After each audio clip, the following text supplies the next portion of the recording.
രാമൻകുട്ടി ഒരു കർഷകനായി. അവിവാഹിതനായ രാമൻകുട്ടി തന്റെ മക്കളെ സ്നേഹിക്കുന്നതിലേറെ മരങ്ങളെ സ്നേഹിച്ചു. പെട്ടെന്നാണ് രാമൻകുട്ടി ആ കാഴ്ച കണ്ടത്. വഴിയിൽ ഒരു ജാതി മരം വീണ് കിടക്കുന്നു. രാമൻകുട്ടി ഒട്ടും അമാന്തിച്ചില്ല. ആ മരം പൊക്കാൻ ശ്രമിച്ചു.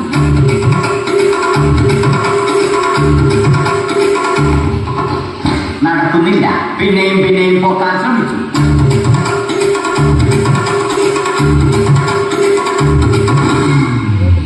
നടക്കുന്നില്ല. രാമൻകുട്ടി വഴിയെ പോയവരെ എല്ലാവരെയും സഹായത്തിന് വിളിച്ചു.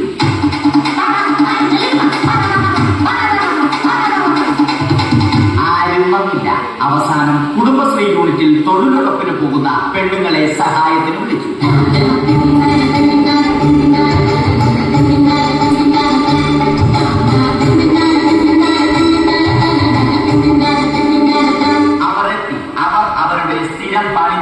അത് കണ്ട ദേഷ്യം വന്ന രാമൻകുട്ടി മരത്തെ ഒറ്റയ്ക്ക് പിടിച്ചു പോക്കി. അത്ഭുതമെന്ന് പറയട്ടെ, മരം നേരെ. ഇത് കണ്ട തൊഴിലുറപ്പ് പെണ്ണുങ്ങൾ രാമൻകുട്ടിയോട് നോക്കുകൂലി ആവശ്യപ്പെട്ടു.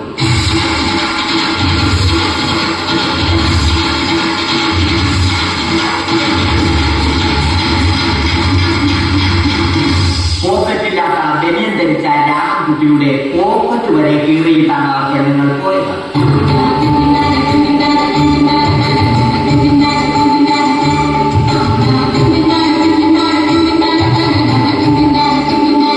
രാമൻകുട്ടി പിന്നീട് ഒന്നും ആലോചിച്ചില്ല. മരത്തിന് ട്രാക്ടർ ബോസ് 2020 സെപ്റ്റംബർ 14 നൽകി.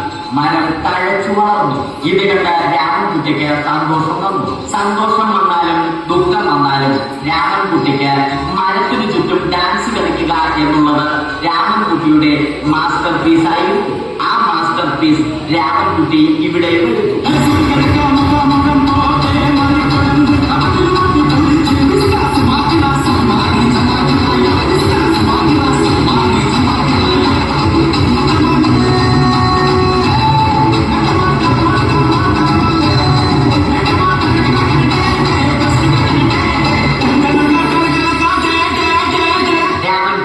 ദൈവത്തോടായി പ്രാർത്ഥിച്ചു. നിങ്ങൾ എനിക്ക് ആയുസ്സും ആരോഗ്യവും തരും. ഞാൻ മരങ്ങളെ സംരക്ഷിച്ചു കൊള്ളാം. കാരണം മരം ഒരു വരമാണ്. അവന്റെ പ്രാർത്ഥന ദൈവം കേട്ടു. ആ മാവിൽ നിന്നും വീണ തേങ്ങ രാമൻകുട്ടി മോങ്ങാതെ തിന്നു.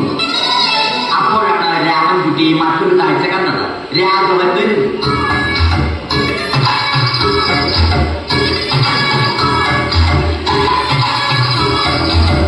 മരം മുറിക്കൽ ഹോബിയാക്കിയ, അതിലുപരി ജോലിയാക്കിയ രാഘവൻ മരങ്ങളുടെ ശത്രുവൻ.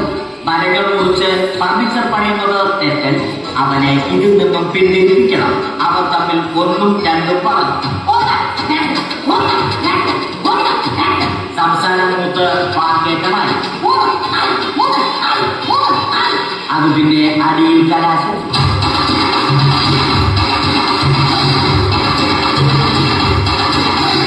നല്ല മനസ്സിന് ഉടമയായ രാമൻകുട്ടി കംപ്ലീറ്റ് അടിയും വാരിക്കൂട്ടി. ഒടുവിൽ രാമൻകുട്ടി സർവ്വധൈര്യവും സംഭരിച്ച് രാഘവനോടായി അലറി. മനസ്സറിഞ്ഞ രാഘവൻ രാമൻകുട്ടിയെ അരികിൽ പിടിച്ചു. കൈവാക്കിന് കിട്ടിയ രാമൻകുട്ടിയെ രാഘവൻ ഒട്ടിയാക്കി മരത്തിലൊട്ടിച്ചു.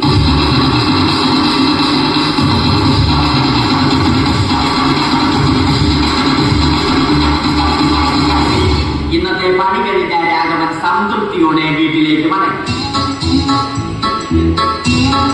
തനിക്ക് തല്ല് കിട്ടിയാലും മരത്തെ രക്ഷിക്കാൻ പറ്റിയ സന്തോഷത്താൽ രാമൻകുട്ടി മരത്തെ കെട്ടിപ്പിടിച്ച് പൊട്ടി കരഞ്ഞു.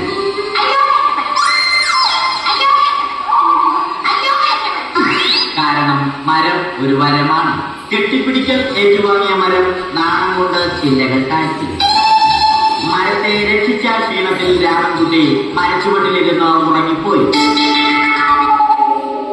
പെട്ടെന്നാണ് അത് സംഭവിച്ചത്. പ്രകൃതി അതിന്റെ തനിക്കുണം കാണിച്ചു തുടങ്ങി. മഴയും കാറ്റും ഇടിയും വന്നു. അതോടൊപ്പം കോളും വന്നു. കോളെടുത്ത് രാമൻകുട്ടി പറഞ്ഞു. കോൾ കട്ടായി. രാമൻകുട്ടി ദൈവത്തോടായി പറഞ്ഞു.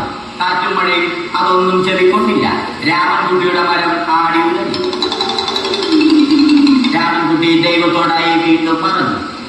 ഒരു വരമാണ്. മരത്തെ ഒന്നും ചെയ്യരുത്. വരം കിട്ടിയതുപോലെ രാമൻകുട്ടി തന്റെ ചൂണ്ടുവിരൽ കൊണ്ട് മരത്തെ താങ്ങി നിർത്തി. ചൂണ്ടുവിരൽ വളഞ്ഞ് ചൂണ്ട പോലെയായി. ഇനി മീൻ പിടിക്കാൻ കൊള്ളാം. അവസാനം സംഭവിക്കേണ്ടത് സംഭവിച്ചു. രാമൻകുട്ടി അടിയിലും മരം മുകളിലും. അന്ത്യശ്വാസം വലിക്കുന്നതിനു മുമ്പ് രാമൻകുട്ടി ദൈവത്തോടായി ഇങ്ങനെ പറഞ്ഞു: